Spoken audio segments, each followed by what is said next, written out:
Hello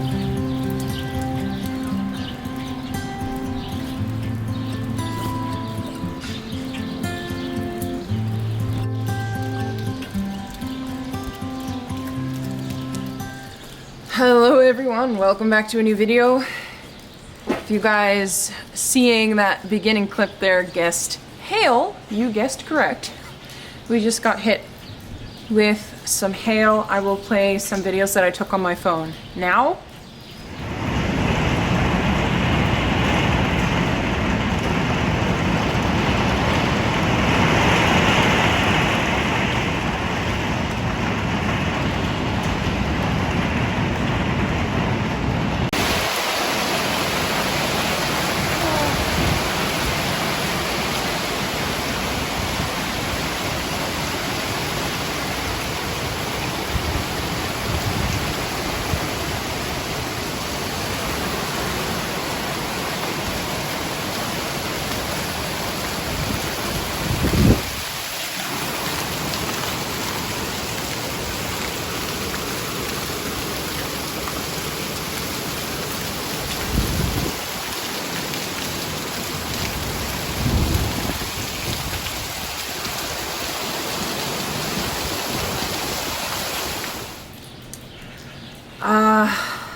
Yeah, I do not know how bad the damage is right now. The storm seems to be moving south right now. I was pressure washing and the power cut out for a split second there, so I was like, oh no, what's going on? Because this storm wasn't really visible when I started working. Like half an hour, 45 minutes before I sort of had the flickering of the lights.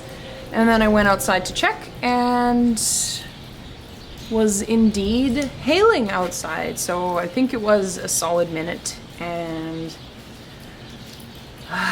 yeah, we're gonna have to check that winter rye to see what the damage is, and otherwise we might be silaging a little bit earlier than expected to save the nutrients of the crop.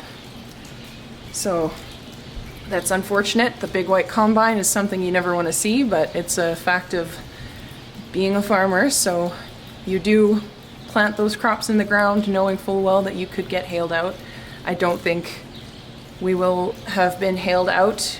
The pieces were relatively small, but we'll see. I'll let you guys know. So this is what I was working on. I pressure washed the basement again, working on cleaning these milkers because you can see that they are quite dirty, gross. So I spray everything with that foam that I use in the calf rooms. This as well. And then eventually it all gets cleaned, and then it's really nice to work in again. When I say that it's really nice to work in again, I don't mean that it is not nice to work in when it's dirty, but we all just really love a nice, neat, clean area to work in because it looks nicer. So that's what I'm doing right now. So it's milking time now. We have the first initial thunderstorm that came right over the farm and over our winter rye, unfortunately. And we had another one coming from, so the first one came from the west going east, right over top of us. The second one came from the east and went more south. And then now we've got a third one today coming in from the north. So I don't know who upset Mother Nature, but please apologize. So here I'm just restarting the pasteurizer because every time the power goes out on our farm, the pasteurizer shuts off. So we have to be really on top of it during the summer, especially because those thunderstorms will kick the power off and on. And it just takes like 1 or 2 seconds and then the pasteurizer turns off. And we need to make sure we're paying attention to that, because if we don't and we don't catch it in time, the milk will sour. So, or when it's calf feeding time, the milk isn't warm. And then the calves don't get fed on time. So we need to make sure that we keep a big eye on that. So that's what it looks like right now to the north of us. Our third potential thunder shower rolling in today.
Well, it started raining again.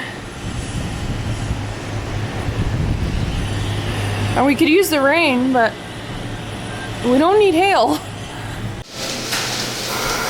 So the verdict is in. We're probably going to be starting silaging on Monday. It is now Saturday, so I will be driving that big red monster come Monday morning. Here checking my goats because I walked in on a little accident earlier. Rosetta got herself stuck and injured herself pretty badly. But I actually got to meet my dad to do the first opening cut for silaging tomorrow morning, so I will give you guys more information on that later. I thought she was dead, so she looks a lot better now already than she did when I found her, so I'm hoping she'll pull through and be okay. I literally just got this goat Sunday morning, so I haven't even had her for a week.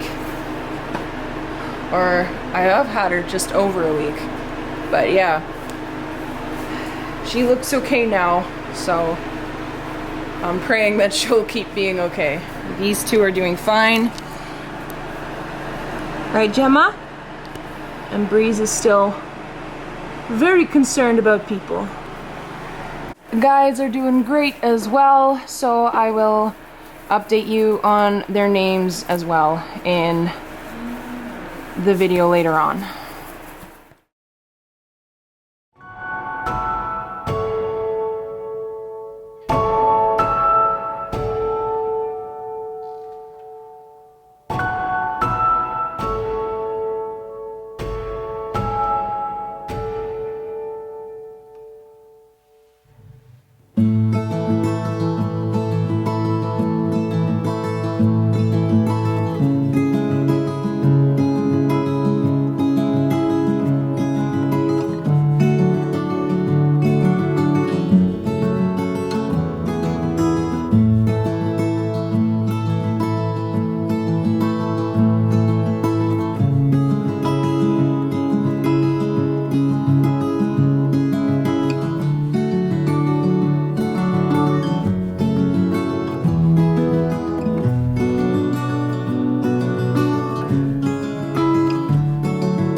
Back at the farm again, and I'll tell you about this little lady here. This is Rosetta. I got her last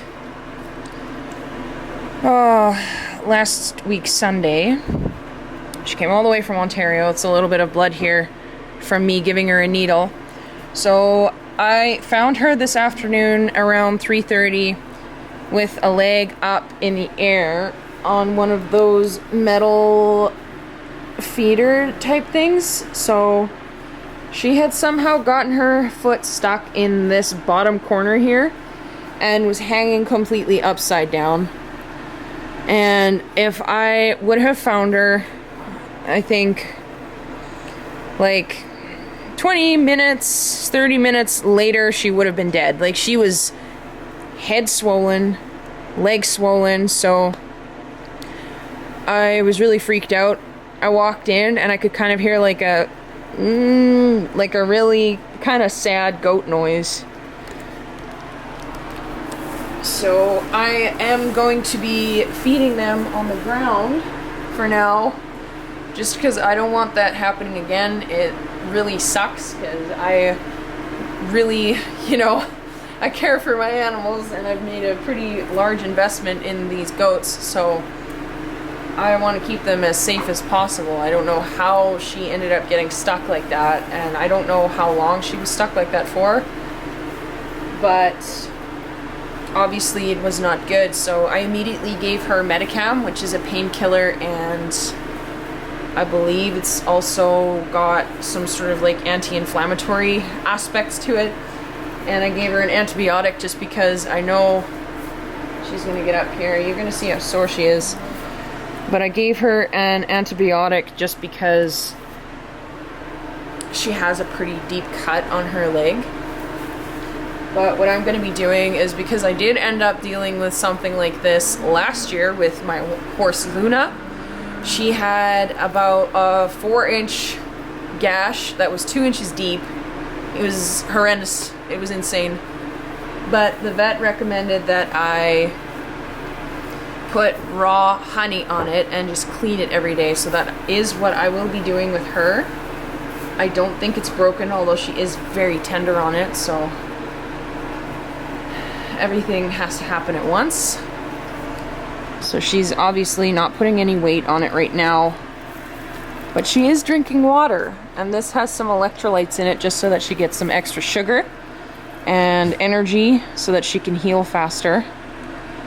Hey. But yeah, everything always has to happen at once.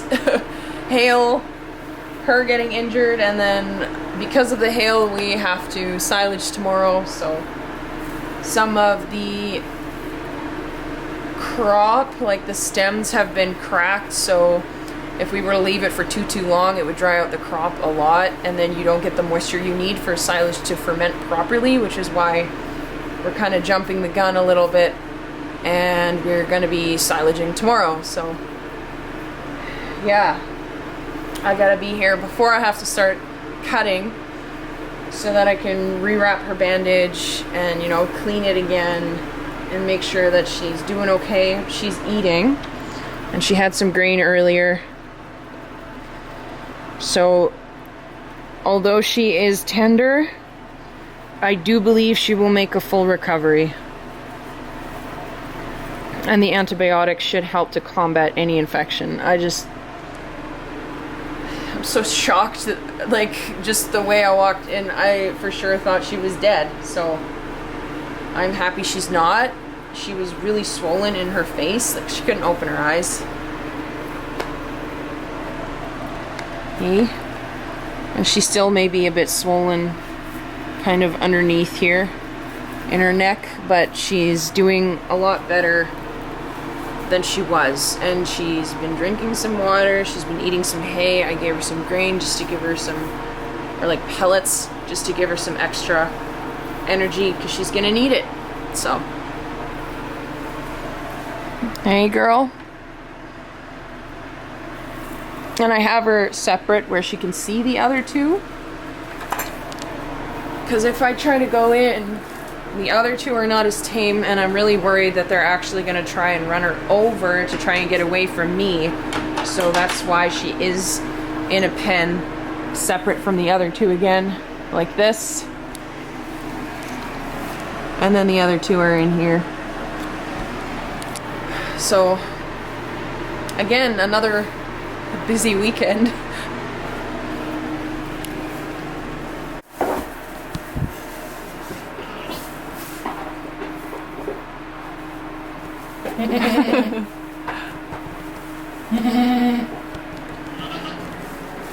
Yeah, mama.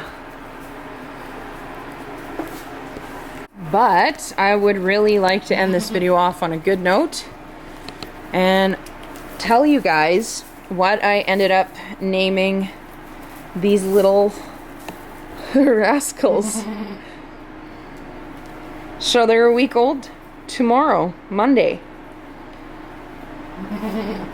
And they're pretty easy to tell apart.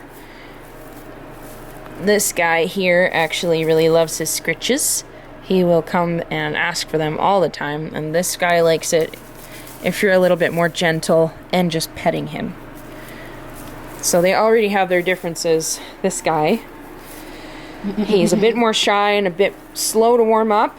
And then this guy just, you know, he wants cuddles from everybody.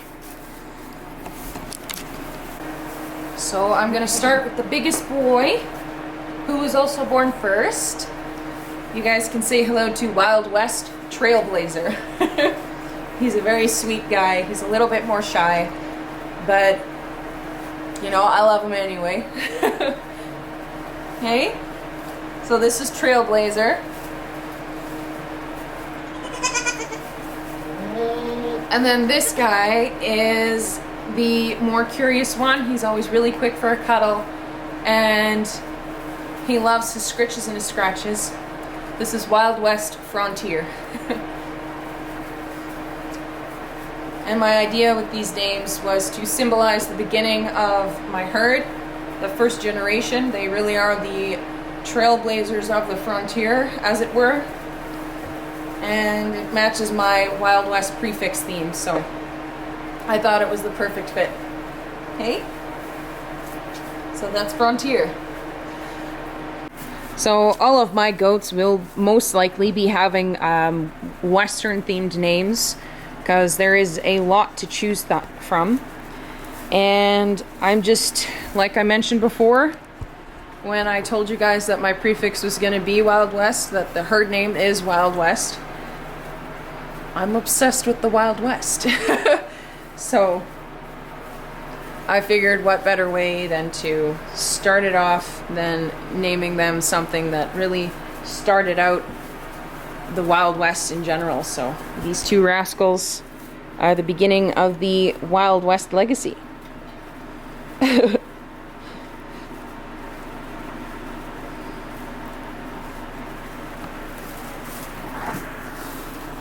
So that's going to be it for today's video, guys.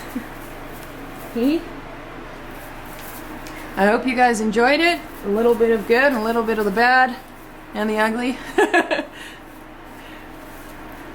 But that's just how farming and life on the dairy is. So if you enjoyed it, please like and subscribe and share with a friend. And I will see you guys in the next video. Bye.